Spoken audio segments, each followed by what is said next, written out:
क्या एक संदिग्ध आतंकी नेटवर्क से जुड़े आरोपी की गिरफ्तारी ने उत्तर प्रदेश की राजनीति में नया तूफान खड़ा कर दिया है। आजमगढ़ से हुई एटीएस की कार्रवाई के बाद मामला सिर्फ सुरक्षा एजेंसियों की जांच तक सीमित नहीं रहा।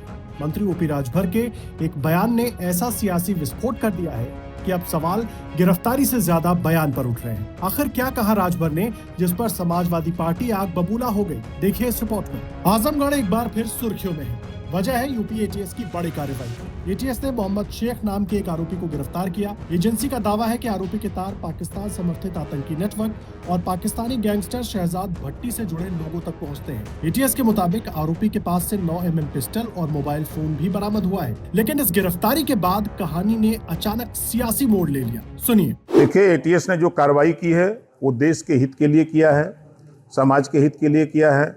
देश में कोई आतंकवादी गतिविधि न हो, इसके लिए एटीएस ने जो कार्रवाई की है उसकी हम सराहना करते हैं।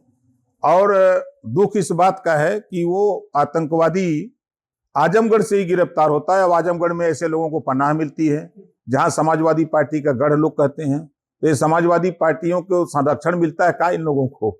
ओम प्रकाश राजभर के इस बयान ने सियासी पारा चढ़ा दिया।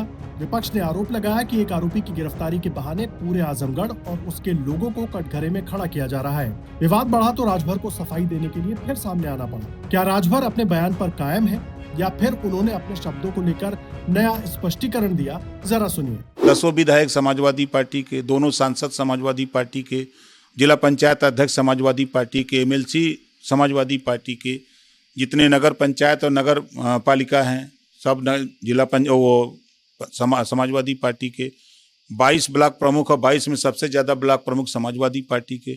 इस नाते समाजवादी पार्टी के लोग अपना घर समझते हैं कि समाजवादी पार्टी का ये गढ़ है और घर है। अखिलेश यादव जी भी वहाँ सैपाई जोड़ के वहाँ घर बना लिए हैं, जानकारी है ना।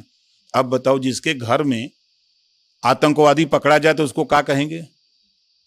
समाजवादियों का संरक्षण है ना, तब ना हुआ टिक रहे हैं। जहाँ 10-10 गो विधायक, 2 गो सांसद हैं और समाजवादी पार्टी के गढ़ मतलब घर, जिनके घर में आतंकवादी को पनाह मिल रही है। इस नाते मैंने कहा कि क्या वजह है कि समाजवादी पार्टी के गढ़ में आतंकवादी पकड़े जा रहे हैं? एक सवाल खड़ा है ना।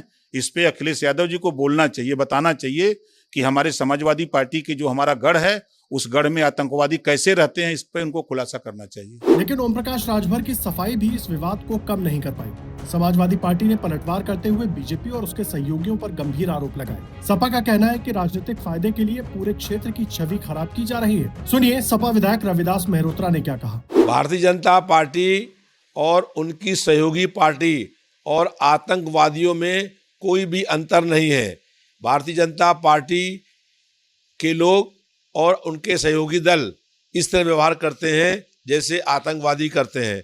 आतंकवादी भी धर्म पूछ करके हत्या करने का काम करते हैं और भारतीय जनता पार्टी और उनकी सहयोगी पार्टियां भी धर्म और जाति पूछ करके हमला करने का काम करती हैं। इसलिए भारतीय जनता पार्टी और उनकी सहयोगी पार्टियों और आतंकवादियों में कोई भी अंतर नहीं है। सवाल कई हैं। क्या एटीएस की कार्रवाई को लेकर सियासत हो रही है? क्या आजमगढ़ का नाम फिर राजनीतिक बहस के केंद्र में आ गया है? और सबसे बड़ा सवाल, क्या एक गिरफ्तारी का इस्तेमाल चुनावी नैरेटिव बनाने के लिए हो रहा है? जांच एटीएस कर रही है, लेकिन सियासी अदालत में फैसला सुनाने की होड़ अभी से शुरू हो गई है। एक तरफ सुरक्षा एजेंसियों के गंभीर आरोप, दूसरी तरफ नेताओं के तीखे बयान और बीच में आजमगढ़ का नाम।